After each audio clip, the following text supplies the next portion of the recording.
if you find yourself with a camera in your hand and you want to learn how to use it, please subscribe to this channel, like the videos, comment down below what you would like to learn more about. Hi Photon subscribers. I want to do a little bit of a follow-up video to hyperfocal distancing or distance finding with your focus, and what the blurring your background and figuring out the value of your aperture and what space is going to be in focus and that sort of stuff. So this one we're going to be talking about the focal range. So the near side of what's in focus, the far side of what's in focus, because all of that area, the random numbers, these aren't going to calculate properly. But if you're shooting at f-stop 13, that's a mid-range aperture opening for your lens. And so it's going to give you a wider area of what will be in focus. But what will be tack sharp is going to be close to the middle of that area, that range. So my mind, the picture I'm going back to is thinking about the wild scallions and the frozen water droplets on the leaf. So I was maybe 3.5 foot. No, I had to be more than that. I apologize. I was using a 75 to 300 millimeter lens. So that's going to require me to be, let's see, side view so that you can see this. This is me. And this is the wild scallion plane. I had to be further away from the wild scallion so that the lens could focus, because it's not a macro lens. It had to have a good distance away, which is generally for non-macro lenses 3 to 4.5 or 5 feet. So I had to back up away from the scallion plant, but I had to zoom in to 150, 200 millimeters, maybe even 250, so that I got a closer view magnification. But that also meant that with how I shot, I had to be careful with the aperture setting so that the area from where I was, say this is the scallion plant, closest leaf that I wanted in focus, and I'm like 5 foot that way. That meant with my lower aperture, I was shooting less than f-stop 8, I believe. That meant that what I normally shot, f-stop 13, 16 kind of place, where it would give me, say, and this is a random number, this is not calculation, maybe 1 foot width of near focal plane and far focal plane. It would be near, if not pretty much half. So if I were calculating 12 inches of focal plane from the near plane to the far plane, I'm working with something just around 6 inches, maybe a little bit more than that. But so this would be the near plane, and 6 inches more would be the far plane, and anything in between is in sharp focus. So that's why even within the plant, the closer leaves in that thumbnail and that illustration we posted in the video you saw were not as sharp a focus as those leaves that I was showing that had the water droplets almost running down the crease of that one scallion leaf. But also the leaves past that area of the rest of that plant were out of focus. So I had a very narrow depth of field. And that is what gave me the opportunity not to have things in the background tack sharp in focus, because I had calculated a narrow lens aperture, which gave me a narrow, well, I say narrow lens aperture. It was a wide open lens aperture, small number, and a narrow depth of field.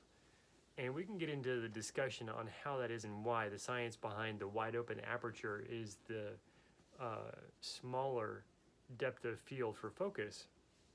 But I want to give you those numbers and help that ratio kind of roll around in your head so it's more natural to you, and not just something you set on your camera so that it's just something you do because of that happens, but something more along the lines of understanding the science and the reason behind it.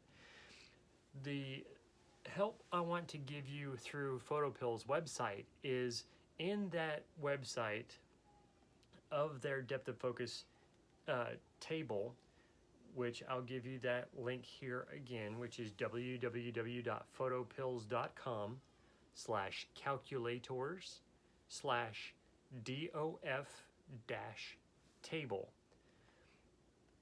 In that table, you can select not just total depth of field, but you can select the depth of field near and far. Once you have your camera selected, your lens selected, your focal length and the units of measure you're going to use, then you can select the calculate form of whether you want depth of field near and far or depth of field total. I'm selecting depth of field near and far so that you get the total depth of your plane, what's going to be in focus. And once you figure out the distance from your camera, and the technicality should be from your sensor, okay? So that's even more, not just the end of your lens, if you're using a telephoto lens, or the front of your camera. It should be half to an inch past the front of your camera into your camera body, so that's where the focal plane is of your camera sensor. Does that make sense? So measuring from your camera sensor out to your object, what is that near plane? Now you have an understanding of where you need to be, place your camera because your lens aperture is wide or closed, and how that positions your camera from your object. So with the position of your camera from your object and the opening or closed nature of your lens diaphragm, now you have an understanding of where the near side of your focal plane will be, because in that table, with the measurement out here of the distance to your subject, then across the top you're going to have your f-stop number.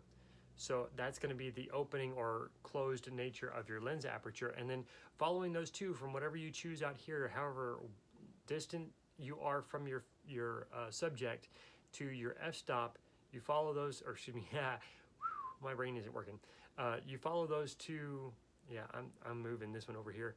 You follow those two lines from your distance and your f-stop number down to the right place, and that will tell you your near plane and your far plane. So for instance, if I shoot at f-stop 13 and I'm 9 feet away from my subject, okay? F-stop 13, 9 feet away from my subject, I will have a increasing focus at 5.88 feet, and I will have the end of my focal plane and decreasing focus at 19.14 feet. So that gives me about, and not quite, it's a little bit under, but it's roughly 14 feet.